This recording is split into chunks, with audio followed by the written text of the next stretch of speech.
আপনি ছোটখাটো একটা কোম্পানির কথা চিন্তা করুন, যেই কোম্পানিটির কয়েক বছর ধরে চলছে। সেই কোম্পানিটি প্রতিদিন পণ্য কিনে সেই পণ্যগুলোকে ফাইনাল প্রোডাক্টে রূপান্তর করে বাজারে সেল করে এবং বছর শেষে কত টাকা লাভ না লস হয়েছে সেগুলোকে সুন্দরভাবে লিখে রাখে। বছর শেষে বিজনেস ওনার যদি বলে আমাদের অনেক লাভ হয়েছে বা আমাদের অনেক লস হয়েছে, এখন প্রশ্ন হচ্ছে আমাদের তাদের কথায় বিশ্বাস করা যাবে কিনা। কারণ অনেকেই থাকতে পারে যারা এই বিজনেসে ইনভেস্ট করতে চায়, আবার ব্যাংক থেকে লোন নেওয়ার আগে বিজনেসের ভালো একটা প্রফিট দেখাতে হয়। ব্যাংক অফ বিজনেসের রিলায়েবল একটা ফাইন্যান্সিয়াল রিপোর্ট দেখতে চায়। অনেক সময় ওনার নিজেও পুরোপুরিভাবে ব্যবসা হ্যান্ডেল করে না, কোনো ম্যানেজমেন্টকে দিয়ে সে তার ব্যবসা পরিচালনা করে। সো এই ক্ষেত্রে বিজনেস ওনারও তার ফাইন্যান্সিয়াল রিপোর্টটা ভালোভাবে দেখতে চায়। সো এখান থেকে একজন অডিটরের কাজ শুরু হয়।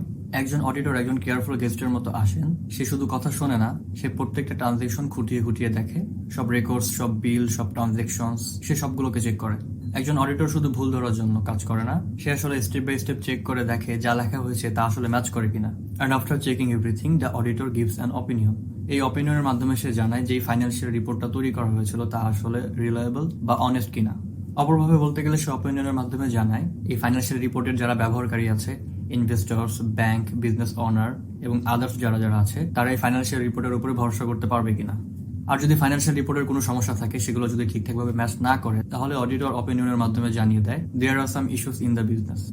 আপনি যদি ডিকশনারিতে অডিটের মিনিং দেখেন, সেখানে লেখা থাকে an official inspection of an individuals or organisations accounts typically by an independent body. অর্থাৎ সাধারণত কোনো ইন্ডিপেন্ডেন্ট বা স্বাধীন পক্ষ দ্বারা কোনো ব্যক্তি বা প্রতিষ্ঠানের অ্যাকাউন্টসের সঠিকভাবে যাচাই করা। সহজভাবে বললে অডিটিং বলতে বোঝায় একজন ইন্ডিপেন্ডেন্ট ব্যক্তি এসে ফাইন্যান্সিয়াল ইনফরমেশন গুলোকে চেক করে দেখে এগুলো রিলায়েবল কিনা। এক কথায় অডিটিং হলো কোনো বিজনেস এর ফাইন্যান্সিয়াল ইনফরমেশনকে স্বাধীনভাবে যাচাই করে দেখা, যাতে ইনশিওর করা যায় এটি ট্রু, ফেয়ার এবং রিলায়েবল কিনা। আমি তাহিদুল ইসলাম তানভীর, আমি অ্যাকাউন্টিং, ফাইন্যান্স এবং ক্যারিয়ার রিলেটেড ভিডিও বানাই। আপনাদের যদি আমার ভিডিওগুলো ভালো লেগে থাকে, অবশ্যই আমার চ্যানেলটিকে সাবস্ক্রাইব করে বেল আইকনটি প্রেস করে রাখবেন এবং আপনারা চাইলে আমাকে ফলো করতে পারেন। আমার ফেসবুক পেজের লিংক ডেসক্রিপশন বক্সে দেওয়া থাকবে।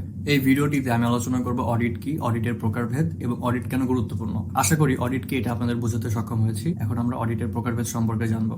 অডিট অনেক প্রকারের হয়, যেমন internal audit, statutory audit, tax audit, forensic audit ইত্যাদি। এর মধ্যে ইন্টারনাল অডিট সাধারণত কোম্পানির বিভিন্ন কাজের উন্নতি বা নির্দিষ্ট কোনো গোল অ্যাচিভ করার জন্য করা হয়, বা কোম্পানির এফিসিয়েন্সি বাড়ানোর জন্য করা হয়, যা একটি ইন্ডিপেন্ডেন্ট বা স্বতন্ত্র টিম দ্বারা করানো হয়, যা অর্গানাইজেশনের বিভিন্ন অংশে ভ্যালু এবং ইমপ্রুভমেন্ট আনার চেষ্টা করে। অপরদিকে স্ট্যাচুটরি অডিট হলো যা কোনো ল বা রেগুলেশন দ্বারা নির্ধারিত এবং স্ট্যাচুটরি অডিট করা বাধ্যতামূলক। এটি নির্ধারণ করে কোন কোন অর্গানাইজেশনের অডিট করা বাধ্যতামূলক। বাংলাদেশে সাধারণত পাবলিক লিমিটেড কোম্পানি এবং প্রাইভেট লিমিটেড কোম্পানি, ব্যাংক এবং কিছু এনজিও গুলোকে বাধ্যতামূলকভাবে প্রতি বছর অডিট করাতে হয়। এই অডিটগুলো সিএ ফার্ম সম্পন্ন করে থাকে, যেখানে একজন চার্টার্ড অ্যাকাউন্টেন্ট ফাইন্যান্সিয়াল স্টেটমেন্টগুলোকে পরীক্ষা করে দেখেন।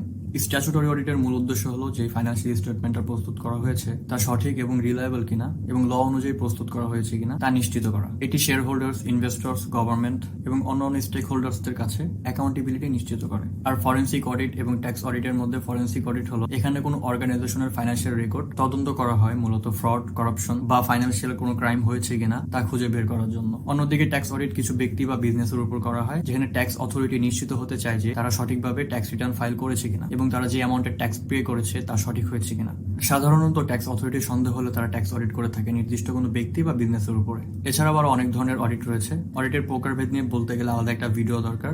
আমি অবশ্যই পরবর্তীতে এই ব্যাপারে আরো বিস্তারিত আলোচনা করার চেষ্টা করব। ক্যাপিটাল মার্কেট একটা রিলায়েবল ইনফরমেশনের উপর নির্ভরশীল একটা সিস্টেম। ক্যাপিটাল মার্কেট হলো একটি ফাইন্যান্সিয়াল মার্কেট প্লেস, যেখানে যাদের এক্সট্রা টাকা আছে তারা সেই টাকা বিভিন্ন বিজনেস, কোম্পানি বা গভর্নমেন্টে ইনভেস্ট করে বা তারা ধার দেয়। এভাবে কোম্পানিজ গুলো বা বিভিন্ন অর্গানাইজেশন গুলো তাদের ফান্ড সংগ্রহ করে।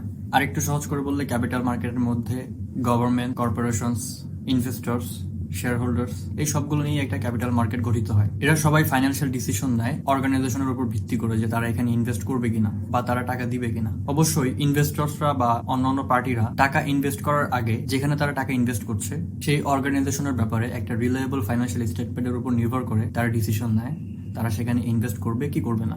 যদি ক্যাপিটাল মার্কেটে রিলায়েবল ফাইন্যান্সিয়াল ইনফরমেশন না থাকে, তাহলে ইনভেস্টরদের ইনভেস্ট করার জন্য কনফিডেন্স কমে যায়। এর ফলে তারা ভুল ডিসিশন নিতে পারে এবং ফাইন্যান্সিয়াল লস বা রিস্ক বেড়ে যায়। এই অবস্থায় অডিটিং প্রফেশনটা খুবই গুরুত্বপূর্ণ ভূমিকা পালন করে। এক্সটার্নাল অডিটরসরা ফাইন্যান্সিয়াল স্টেটমেন্টের উপর একটা ওপিনিয়ন দেয় যে এই ফাইন্যান্সিয়াল স্টেটমেন্টটা ট্রু এবং ফেয়ার হয়েছে কিনা বা এই ফাইন্যান্সিয়াল স্টেটমেন্টটা রিলায়েবল কিনা, এটা তারা ওপিনিয়নে জানায়। এই অডিট প্রসেস ফাইন্যান্সিয়াল রিপোর্টের উপর ট্রাস্ট এবং রিলায়েবিলিটি বাড়ায় মানুষের। আপনারা জানেন ক্যাপিটাল মার্কেট একটা গুরুত্বপূর্ণ জায়গা, এটাকে ইকোনমিক গ্রোথের ইঞ্জিন বলা হয় এবং এবং এই জন্য ক্যাপিটাল মার্কেটের জন্য অডিটিং খুবই গুরুত্বপূর্ণ। এছাড়া অডিটিং নিশ্চিত করে যে কোম্পানিজগুলো বা অর্গানাইজেশনগুলো তাদের দেশের ল অনুযায়ী ঠিকঠাকভাবে তাদের বিজনেস পরিচালনা করেছে কিনা এবং ঠিকঠাকভাবে তা ফলো করেছে কিনা। এছাড়া অডিটিং বিভিন্ন ফ্রড খুঁজে বের করার জন্য গুরুত্বপূর্ণ ভূমিকা পালন করে।